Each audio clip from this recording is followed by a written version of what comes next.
안녕하세요. 저는 다른 건 모르겠고 사람 보는 눈 하나는 다른 사람들보다 타고났습니다. 그래서 늘 학창 시절과 직장 생활을 하며 쓰레기 같은 인간들을 피해 다녔다며 자부심을 가졌었어요.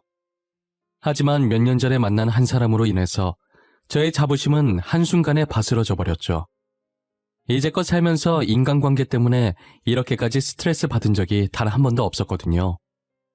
이 사람 때문에 몇 년간 저는 지옥에서 사는 거나 마찬가지였습니다. 저는 어릴 때 부유하진 않았지만 그렇다고 가난하지도 않은 정말 평범한 집안에서 자랐어요. 흔히들 돈이 있어야 행복도 같이 온다고 하지만 저 말처럼 집안에 돈이 많은 것은 아니었어도 저희 가족은 누구보다 사이가 돈독하고 화목한 가정이었어요. 서로 바라만 봐도 괜시리 웃음이 튀어나오는 그런 가족이었죠. 저희 부모님은 대기업에 다니는 회사원이었어요. 두 분 다 부유하지 않은 가정에서 태어나서 미래 자신들의 자식들에게만큼은 가난을 물려주지 않겠다며 악착같이 공부해서 대기업에 들어가셨다고 하시더라고요. 같은 회사를 다니며 힘든 직장 생활을 서로 도와주다 마음이 통했던 두 분은 결혼까지 하게 되셨대요. 저희 부모님께서 대기업을 다니셔도 부양할 가족이 많아서 월급을 받는 족족 가족들 밑으로 들어갔대요. 각 집안의 막둥이들이 취업을 하면서부터 월급을 온전히 자신들을 위해 쓸 수 있었다고 하시더라고요. 당시 돈이 없어서 월세로 살고 계셨는데 월급을 몇 년간 모아서 겨우 지금의 집을 살 수 있었다더라고요. 부모님께서 지금껏 힘들게 살아온 과정들을 듣고 저도 부모님처럼 열심히 살아야겠다고 생각했었죠. 그리고 이건 제가 중학생 때 알게 된 것인데 저희 외가 쪽이 원래는 무당 집안이었다고 하더라고요. 보통 대대로 이어져야 하는 게 정상인데 저희 어머니 때부터 신기가 약해져서 외할머니까지만 무당을 하시고 저희 어머니는 무당을 안 하셨다고 하더라고요. 신기가 약해졌긴 하지만 아예 못 느끼는 건 아닌지 어머니는 항상 기분이 찝찝할 때 저보고 무슨 일이 생길 것 같으니 늘 조심하라고 언지를 주셨었어요. 이게 신기와 연관이 있는 건지는 모르겠는데 제가 볼 땐 어머니처럼 신기 같은 게 있는 건 아닌 것 같고 태생적으로 사람 보는 눈은 약간 있는 것 같더라고요. 다른 사람의 속내를 들여다보는 능력이 있다고나 해야 할까요? 그 사람이 하는 이야기를 조금만 들어봐도 어떤 사람인지 금방 파악이 되는 거예요. 어떤 속셈으로 제게 다가왔고 앞으로 어떤 행동을 할지 예상이 가기 시작했어요. 저는 그런 식으로 제게 도움이 되지 않을 사람들을 피해 다니며 안정적인 인간관계를 유지해 왔었어요. 이건 학창시절과 회사 생활할 때는 물론이고 연애를 할 때도 마찬가지였어요. 초기 얼마나 좋던지 남자친구가 저 몰래 바람을 피면 제가 직접 현장을 잡는 건 기본이었고 한 번은 만나고 있던 남자친구가 사기꾼인 것도 잡아냈었다니까요. 이 정도 되니까 이게 단순하게 촉이 맞는 건지 제 자신이 무서울 때도 많았어요. 저는 더 이상 저런 추한 꼴을 보고 싶지 않아서 연애를 안 하려고 했어요. 그런데 친구가 정말 괜찮은 남자가 있다고 이 기회 놓치면 정말 후회할 것 같다고 하는 거예요. 자신이 결혼 안 했으면 당장 이 남자 만났을 거라고 호들갑 떨길래 어떤 사람인지 궁금하긴 하더라고요. 단순 궁금증으로 소개팅에 나갔다가 초고속으로 결혼까지 하게 될 줄은 꿈에도 몰랐어요. 집안도 어느 한쪽으로 기울지 않고 저와 남편 둘 다 비슷하게 평범한 집안이었어요. 외동아들이라길래 오냐오냐 자라서 자기밖에 모를 거라는 편견이 있었는데 제가 생각했던 것과 다르게 배려심도 많고 저를 엄청 챙겨주더라고요. 아마 남편과 결혼하게 된 이유도 항상 저를 먼저 생각해주는 마음이 있었던 것 같아요. 결혼한 지 몇 년이 흐른 지금도 남편은 여전히 무슨 일이 생기든 늘 저부터 생각해주거든요. 저는 남편과 단기간에 사랑에 빠졌고 만난 지 6개월 만에 소중한 생명이 찾아왔어요. 처음 임신 사실을 알곤 겁이 나서 남편에게 말도 못하고 혼자서 끙끙 앓으며 남편도 멀리 했었어요. 남편은 계속 자신을 멀리하는 제 반응에 벌써 저희에게 권태기가 왔다고 생각을 했었대요. 제가 임신을 했을 거라는 것을 정말 생각하지 못했고 어떻게 하면 권태기를 이겨낼 수 있을까라는 생각밖에 안 했다고 하더라고요. 남편에게 사실대로 임신을 했다고 털어놨을 때 자신한테 질린 게 아니라서 다행이라고 안심했대요. 그리고 늘 배려했던 사람인지라 먼저 제 의사부터 물었죠. 수연아, 너는 어떻게 하고 싶어? 난 너가 어떤 선택을 하든 다 받아들일 거야. 낳고 싶다고 하면 책임질 거고, 수술하고 싶다고 하면 그 의견도 존중해 줄 거야. 난 우리가 만난 지 이제 6개월밖에 안 됐는데 잘 살 수 있을까 싶기도 하고, 지금 너무 걱정부터 앞서서 잘 모르겠어. 오빠는 어떻게 했으면 좋겠어? 내 솔직한 심정은 너와 아이 둘 다 책임지고 싶어. 책임질 능력도 되고. 연애 기간이 짧아서 불안한 거 아는데 나 한 번만 믿고 아이 낳을까 우리? 저는 남편을 믿고 배가 더 부르기 전에 결혼을 한 뒤 아이를 낳기로 결심했어요. 이미 결혼 전 시부모님을 몇 번 뵌 적이 있기 때문에 시댁 걱정도 없었어요. 시부모님이 워낙 저를 딸처럼 잘 챙겨주셨었거든요. 저희 부모님도 시부모님을 보시곤 사람 좋아 보인다고 다행이라고 하셨었어요. 저는 정말 식장을 들어서는 순간에도 결혼을 잘했다고 생각을 했었어요. 신혼여행을 다녀오기 전까지만 해도 말이에요. 저희 남편이 외동이라 시댁살이를 했었는데 집으로 돌아오니 엄청난 일들이 저를 기다리고 있더라고요. 온화하시던 시어머니는 온데간데 없었고 드라마에서만 보던 시집살이가 제 눈앞에 펼쳐졌어요. 친구들도 제 시댁살이를 말렸을 때 제가 사람 볼 줄 안다고 저희 시부모님은 그러실 분 아니라고 자신만만했었는데 역시 시자 붙은 집안은 다 똑같은 것이었어요. 일부러 저를 시키려고 모아둔 건지 밀린 집안일이 잔뜩 있더라고요. 집안도 엉망이고 세탁물도 세탁기에 가득 차 있고 금방 먹은 것 같은 설거지거리들도 쌓여 있고 그야말로 집이 쓰레기장인지 돼지우리인지 모르겠더라고요. 하필 남편이 회사에 급하게 일이 있다고 불려가는 바람에 도와줄 사람도 없었어요. 제게 닥친 현실을 부정하려고 했지만 시어머니께서 저를 부름과 동시에 현실을 직시하게 되었죠. 정신 차려보니 제가 설거지를 하고 있었고 빨래를 돌리고 청소까지 하고 있더라고요. 임신 초기에 몸조심해야 하는데 신혼여행 다녀오자마자 집안일 한다고 몸을 쉬질 못해서 그런지 아랫배가 살짝 당겨오는 기분이 드는 거예요. 혹시나 아기가 잘못되면 어떡하나 걱정했는데 조금 누워있으니까 괜찮더라고요. 날이 갈수록 시어머니의 본성이 드러나기 시작했는데 첫날부터 저 날렸음에도 불구하고 여기서 더 드러날 게 있다니 대단할 지경이었어요. 시아버님께서는 가만히 계셨는데 시어머니께서 제게 뭐라든 말릴 생각이 없어 보이셔서 미웠어요. 제가 임산부라는 사실을 잊으신 것인지 김장을 하라고 하질 않나 제사상을 차리라고 하지 않나 힘든 일만 모조리 제게 시키시더라고요. 그것도 항상 남편이 집에 없을 때만 골라서 말이죠. 남편은 제가 이런 수모를 당하고 있는지 전혀 모르고 제가 괜히 말했다가 모자 사이만 갈라놓는 나쁜 아내, 며느리 될 것 같아서 말도 못하겠는 거예요. 제가 시어머니 때문에 밤마다 남편 몰래 얼마나 울었는지 몰라요. 남편은 제게 한결같이 잘해주는데 남편만 믿고 이 결혼을 이어가도 되는 건지 확신이 안 서더라고요. 그렇다고 분가를 하자니 나이 드신 시부모님 걱정이 되는 건 어쩔 수 없었어요. 혼자서 결혼 생활을 이어갈지 말지 고민하던 와중에 병원에서 연락이 온 거예요. 친정아버지께서 사고를 당하셨는데 머리를 크게 다치셔서 지금 사경을 헤매고 계신데요.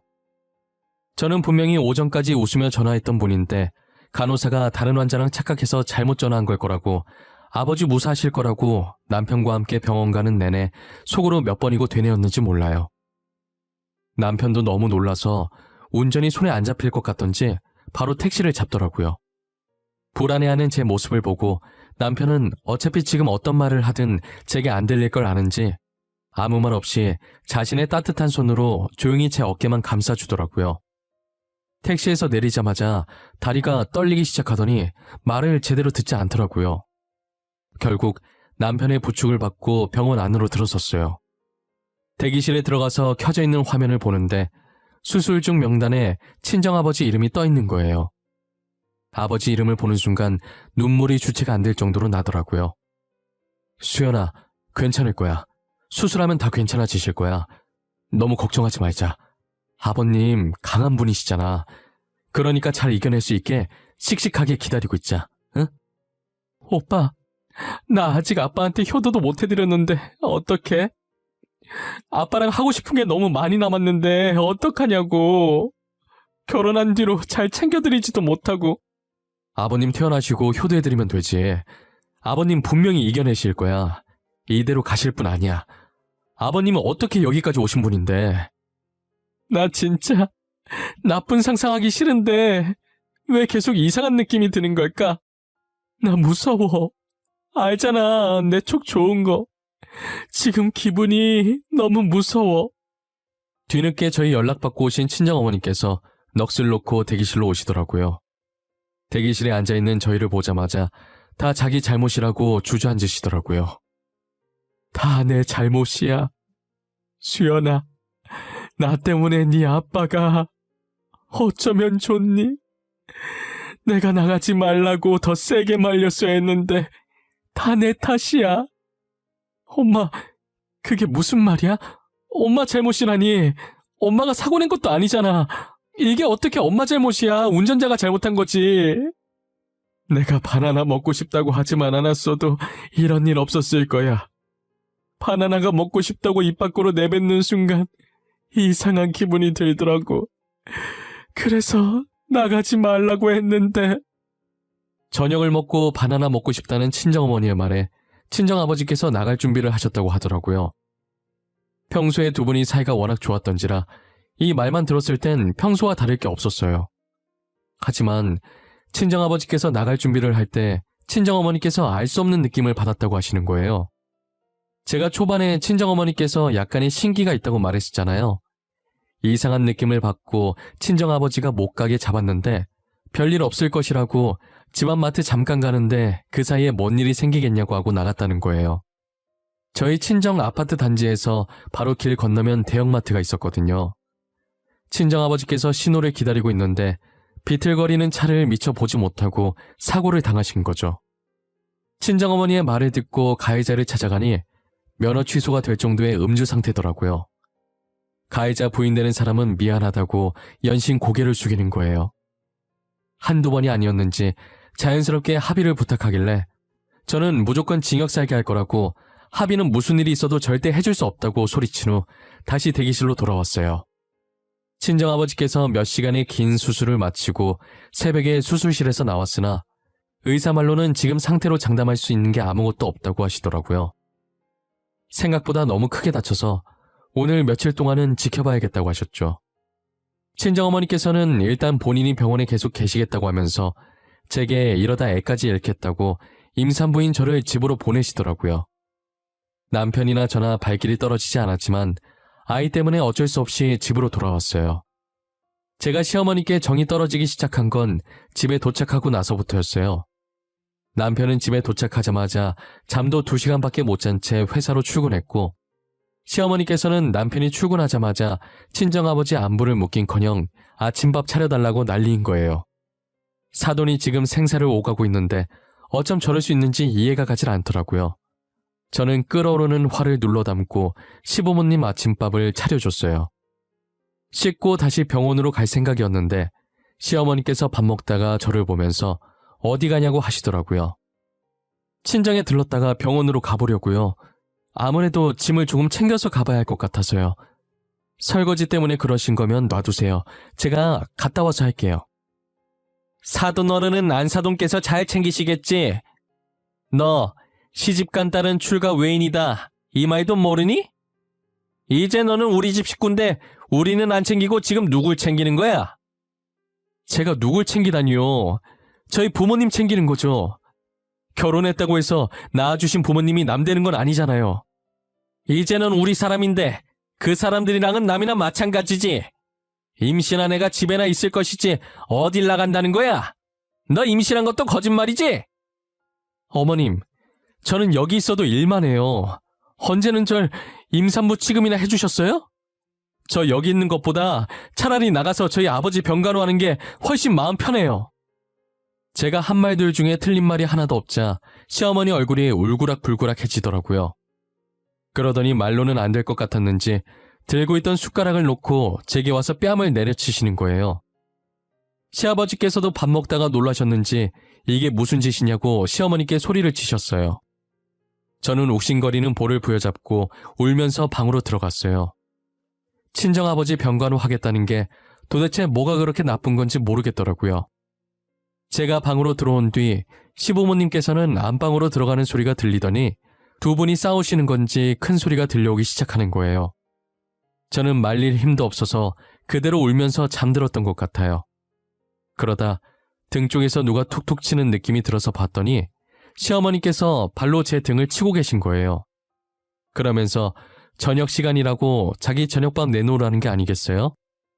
뭐 이쁘다고 정성스럽게 차리나 싶어서 그냥 대충 차려주고 나왔더니 반찬이 이게 뭐냐고 어찌나 난리를 치던지 귀에서 피날 뻔한 거 대꾸할 기운도 없어서 방으로 돌아와 버렸죠.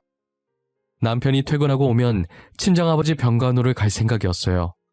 그런데 퇴근할 시간이 한참 지났는데도 남편이 회사에서 올 생각을 안 하는 거예요. 그래서 전화해봤더니 시어머니께서 임산부 병원에 못 가게 하라고 했다면서 자기가 대신 병원에 병간호하러 왔다고 하는 거예요. 남편을 부르는 친정어머니의 목소리가 들리는 거 보니 정말 병간호하러 간 모양이더라고요. 아직도 그날만 생각하면 남편에게 너무 고마웠어요. 다음 날은 무슨 일이 있어도 제가 직접 가려고 했는데 또 쓰잘데기 없는 일들을 시키시더라고요. 제가 시집 오기 전에도 안 했던 창고 정리를 지금 해야 한다 하질 않나. 찻장에 있는 잔들을 쓰지도 않으면서 당장 다 닦아야 한다 하질 않나. 나중에 해도 될 일들을 지금 바로 하지 않으면 죽는 사람같이 행동해서 어쩔 수 없이 해드렸어요. 결국 하루가 지나고 이틀이 지나도 저는 아버지 병실에 갈 수 없었어요. 남편도 그날 이후로 회사 일이 바빠 야근이 잦아져서 결국은 친정어머니 혼자서 병간호를 다 하셨죠. 그러다 결국 저희에게 일이 터져버리고 말았어요. 어김없이 쓰잘데기 없는 핑계로 일을 시켜서 하고 있었는데 아랫배가 욱신거리기 시작하더라고요. 간혹 그럴 때가 있어서 이번에도 그러다 말겠지 했는데 이게 점점 심해지더니 서 있을 수도 없을 만큼 배가 아파와서 결국 배를 부여잡고 쓰러졌어요. 쓰러지자마자 주머니 속에 있던 전화가 미친 듯이 울리기 시작하는 거예요. 저는 간신히 전화 받고 배가 아프다는 말만 되뇌이다가 그 뒤로는 의식을 잃어서 기억이 나질 않아요. 눈 떠보니 흰 천장에 눈 살짝 부실 정도의 밝은 조명이 보이더라고요. 고개를 살짝 돌려보니 남편이 제 옆에서 아이처럼 울고 있었어요. 오빠, 왜 울고 있어? 걱정했어? 나 괜찮아. 회사는 어쩌고 온 거야. 요즘 일 많아져서 바쁠 텐데. 수연아, 어떡하냐? 우리 진짜 어떡하냐, 수연아. 나도 이렇게 심장이 아픈데 넌 얼마나... 오빠 불안하게 왜 그래? 무슨 일인데 제대로 말 좀 해봐. 아니지? 내가 생각하는 그거 아니지? 어? 울지만 말고 말 좀 해봐. 애기가 우리 곁을 떠났어. 그리고 아버님도 같이 떠나셨어. 우리 애기랑 손잡고 떠나셨어. 우리 진짜 어떡해. 수연아, 수연아. 저는 남편의 말에 충격을 받아서 그대로 의식을 잃었어요. 뱃속에 있던 아기도 떠나보냈는데 거기다 친정아버지까지 떠나보낸 거예요. 제가 쓰러질 때 전화 왔던 게 친정아버지 부고를 제가 알리려고 저희 친정어머니께서 전화하셨던 거예요. 친정어머니는 배 아프다는 제 말에 아이가 잘못될 거라는 걸 직감하고 구급차를 부르려고 했는데 집 주소를 몰라서 남편한테 전화를 했다고 하시더라고요. 시어머니에게 불려다녀 끝끝내 친정아버지 병실에 가보지도 못했고 아이까지 떠나보냈어요. 저는 아직도 그날이 생각나서 시어머니를 저주하고 싶은 마음이 간절히 들어요. 친정아버지 마지막 가시는 모습도 못 본 불효녀가 저 말고 또 있을까요? 지금 이 글을 쓰면서도 다시 그 기억을 끄집어내려고 하니 많이 사무칩니다. 시간을 되돌릴 수 있다면 얼마나 좋을까요? 시어머니께서는 저희 친정아버지 장례식장에 와서도 제 속을 뒤집어 놓으셨어요. 자기가 일 시켜서 유산하게 됐는데 뻔뻔하게 제 멱살을 잡으면서 자기 손주 살려내라고 소리치더라고요. 친정어머니와 남편이 달려와 지금 뭐하는 짓이냐고 시어머니 손을 떼면서 일단락되는 줄 알았는데 그 자리에 주저앉으면서 장례식장 떠나가라 우시는 게 아니겠어요? 조문 온 사람들이 다 저희 쪽으로 쳐다보니까 결국 남편이 시어머니를 밖으로 끌어냈어요. 장례식이 끝나고도 시부모 잘못 만나 꼬이기 시작한 제 인생이 안타까워서 눈물이 멈추질 않더라고요. 솔직한 심정으로는 그 당시에 모든 걸 다 포기하고 친정아버지 곁으로 가려고 했었어요. 친정아버지도 잃고 소중한 제 아이도 잃었는데 과연 제가 계속 살고 싶은 마음이 있었을까요? 하지만 홀로 남은 친정어머니가 생각나 다시 마음을 다잡고 살아보자고 생각했죠. 제가 마음을 다잡은 지 얼마 지나지 않아 시아버지께서 병에 걸리신 거예요. 간암 말기로 이미 암 진행이 많이 된 상태라 수술을 할 수 없을 정도라고 하시더라고요.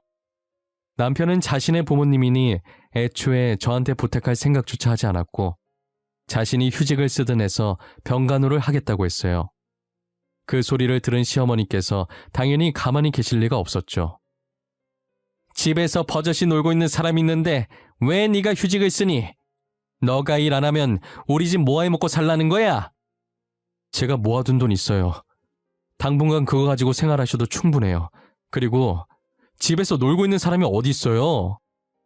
어디 있긴. 일 안 하고 집에서 놀고 먹는 니네 마누라 있잖아. 이제 며느리도 우리 집 식구인데 며느리가 시아버지 모셔야지 왜 엄한 사람이 휴직을 한대? 어머니, 집사람 임신했다는 핑계로 장인어른 병간호 못하게 해놓고 지금 남의 아버지 병간호를 시키겠다고요?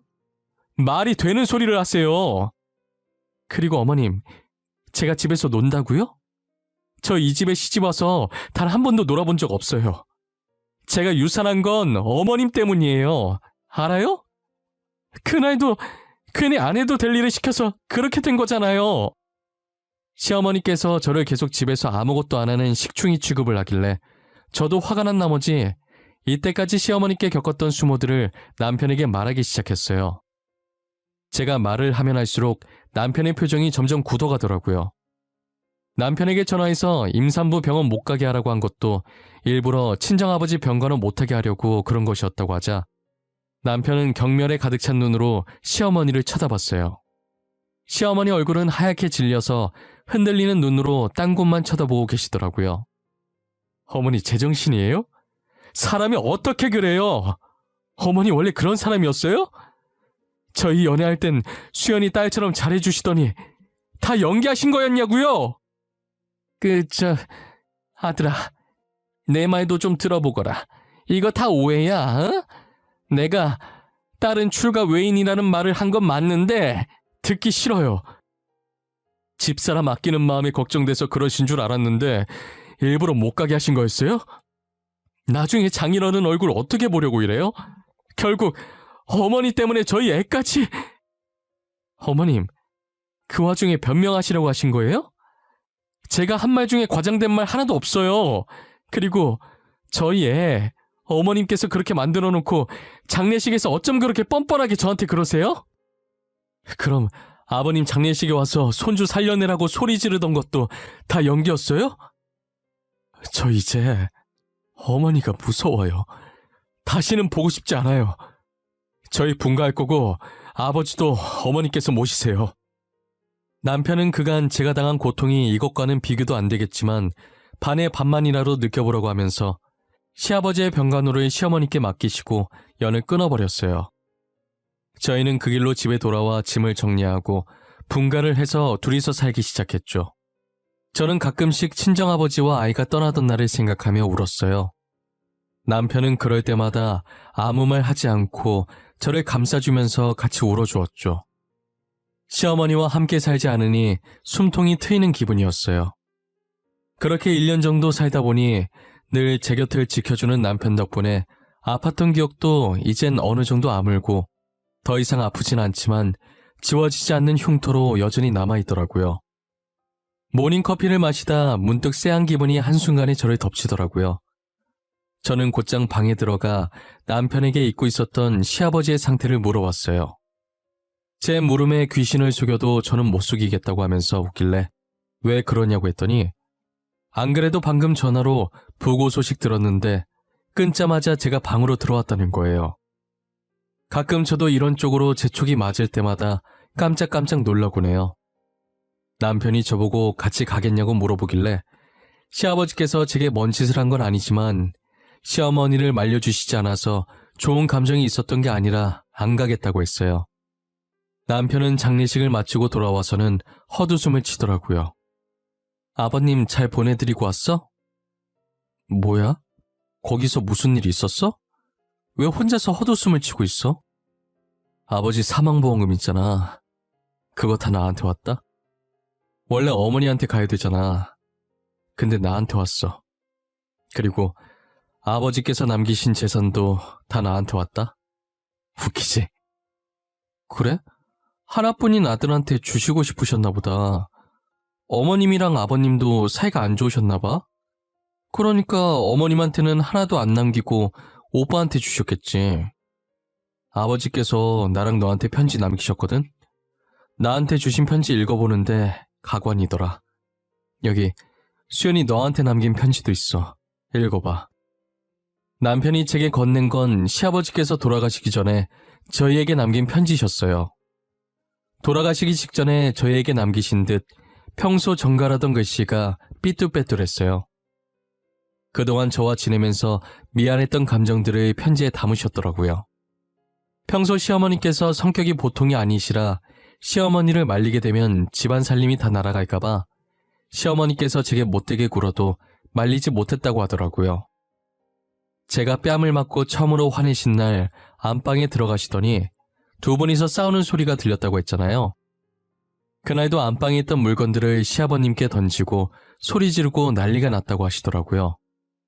그동안 시어머니께서 제게 행했던 행동들이 너무 못해서 가남이라는 소식을 듣자마자 사망보험금과 전재산 수령인을 남편에게 돌려놨더라고요. 그리고 그 돈을 저와 남편이 반반씩 나눠 가지라고 자신이 주는 처음이자 마지막 용돈이라고 하시면서요. 저는 그 삐뚤빼뚤한 편지를 읽고 엄청 울었던 것 같아요. 시아버지 장례식에 갈 걸 그랬다며 후회하기도 했었죠. 저는 시아버지의 편지를 읽고 울기 바빴는데 뒤이어 들리는 남편의 말에 울음이 쏙 들어가더라고요. 시아버지께서 남편에게 남긴 편지 내용은 정말 기가 막혔어요. 시어머니께서 시아버지를 제대로 돌보지도 않았고 생각보다 시아버지께서 오래 살게 되자 입에 담을 수 없을 악담을 퍼부었다고 하더라고요. 남편이 영 끊기면서 생활비도 끊어버리자 돈이 없다며 사망보험금을 자기한테 달라고 했다는 거예요. 이게 죽을 날 받아놓은 사람에게 할 소리냔 말이에요. 저는 남편의 말에 믿기지 않아서 직접 편지를 봤는데 진짜 열불이 나더라고요. 남편도 진작에 영 끊길 잘했다고 더 이상 어머니 없는 셈 칠 거라고 하더라고요. 어떻게 사람의 탈을 쓰고 아픈 사람에게 저런 말을 할 수 있을까요? 제가 아무리 이해해보려고 해도 절대 이해할 수 없는 행동이었어요.